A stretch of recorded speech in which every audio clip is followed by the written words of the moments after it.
Have you been seeing these headlines lately? I mean, you have top officials throwing around phrases like wartime mindset and saying conflict is at our door. It sounds pretty scary, and honestly, it is. But what's really going on behind this sudden wave of warnings from NATO? Well, in this explainer, we're going to break it all down, the official statements, the intelligence they're based on, and the actual scenarios that analysts are mapping out as we speak. All right, let's get into it. And I want to be super clear here. This isn't some pundit on TV or a random think tank. This is a direct quote from the head of NATO himself, Mark Rutte, from just this month. It is an incredibly blunt thing to say, and that one sentence is really what's kicking this whole conversation into high gear. It signals a huge shift in how the alliance is talking about the threat it's facing. So yeah, let's start right there with that shift. This first section is all about trying to understand why leaders are suddenly sounding the alarm so loudly. Because this is way more than just talk. It's a fundamental change in strategic thinking at the very top of the alliance. And this slide, this gets right to the core of the problem, and it's a psychological one. You see, NATO leadership is worried that while they see the danger crystal clear, a lot of people, and even some of their own allied governments, are still, in Rutte's words, quietly complacent. So this call for a wartime mindset, it's basically a deliberate attempt to shock the system, to wake everybody up and say, hey, the time we have to prepare is running out, and it's running out fast. Okay, so what's the evidence? What are they seeing that's driving this incredible sense of urgency? Well, it's all rooted in how Russia has completely transformed itself, its economy, its military, and its society, for what it clearly views as a long-term, maybe even existential conflict with the West. Just let this number sink in for a second. According to NATO's Secretary General, Russia has suffered over 1.1 million casualties. That's soldiers killed or wounded since the full-scale invasion of Ukraine kicked off in 2022. This figure just shows you the mind-boggling human cost that Vladimir Putin is willing to pay to get what he wants. It's a huge piece of the puzzle because it shows a readiness to sacrifice on a scale that, frankly, most of us in the West just can't comprehend. And the pace of it all is just brutal. This is the projected average number of Russian soldiers being killed or wounded every single day for 2025. This is not a conflict that's winding down. It is a meat grinder running at full tilt, and it shows a complete and total disregard for human life in the pursuit of military goals. When you see numbers like this, you start to understand that from Moscow's point of view, the peacetime rulebook has been thrown out the window.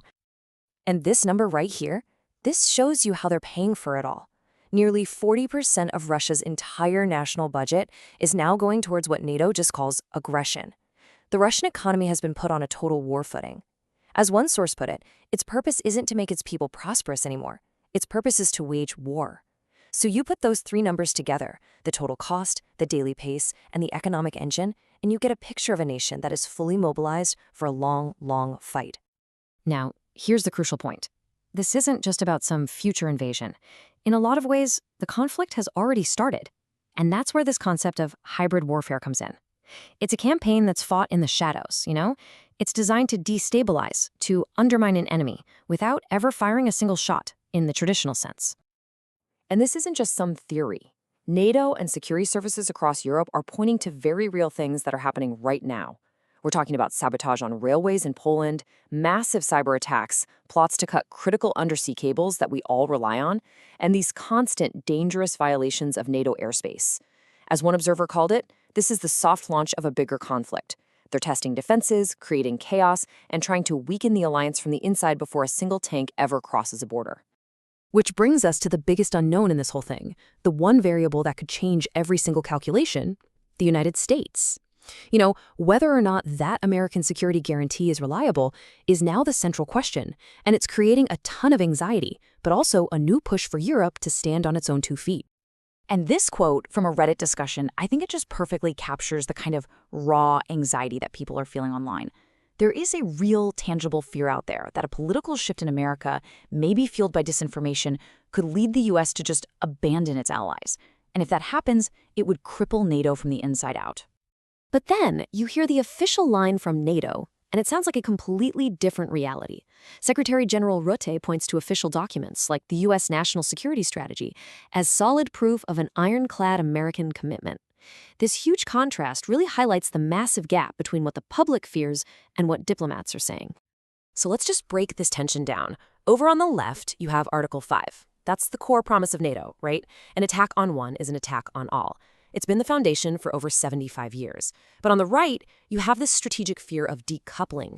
It's the nightmare scenario where the US decides that an attack on, say, a small Baltic state just isn't worth a war with a nuclear-armed Russia.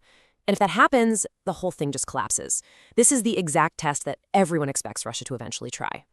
So if Russia were to test that commitment, what would that actually look like? Well, analysts have mapped out a potential playbook. And a lot of this comes from a really detailed scenario analysis by the French think tank Institut Montaigne. So the analysts don't think a direct attack would start with tanks just rolling across the border. No, it would be way more insidious. It would start with step 1, a massive hybrid campaign to create chaos and confusion. Then, step 2, a very fast, very limited military attack to grab a small but strategic piece of land. And then comes the really crucial step 3, using the threat of nuclear war to paralyze NATO, basically daring the alliance to risk Armageddon over one little town in the Baltics. And this table here lays out the 3 very different ways this could all end. Scenario 1, that's the ideal, right? The alliance stands strong. But scenario 2, that's the nightmare. The US refuses to act, and NATO pretty much ceases to exist. And then you have this messy, awful middle ground, scenario 3, where Europe is basically left to fight a major war mostly by itself. So, given these really stark possibilities, the final question has to be, what is Europe actually doing to get ready? Because this isn't just theory anymore. We are seeing huge shifts in policy, in spending, and even in the advice being given to regular people. Analysts are really starting to circle the period between 2028 and 2030 as a super high-risk window, and they point to this dangerous mix of factors all coming together. Russia's military will have had time to rebuild after Ukraine. They've already got major military exercises planned for that time, and it all happens to line up with a moment of potential political distraction or instability in the US. It's a potential perfect storm. And the most tangible response you can see right now is money. That old goal of spending 2% of GDP on defense, it's pretty much seen as obsolete. The new goal, which you can see from Germany's plan, is to match US-level spending of around 3.5% of GDP. I mean, we're talking about hundreds of billions of dollars being shifted to rearm Europe. And this is trickling all the way down to the public. In countries like the Netherlands, Norway, and Sweden, governments are now issuing official advice for how citizens should prepare. Stockpiling food and water, having emergency radios, this kind of talk, which felt like a relic from the Cold War, is suddenly mainstream again. This isn't about causing panic. It's about building a resilient society from the ground up. Which brings us to this final, really haunting question that was posed by that Institut Montaigne report. Narva is a city in Estonia, right on the Russian border. But the question isn't really about Narva. It's about whether that promise of collective defense, that an attack on one is an attack on all, is still something that we, as citizens and our governments, are willing to fight for and potentially die for. And that is the fundamental question that Europe, and really the entire Western alliance, is being forced to confront right now.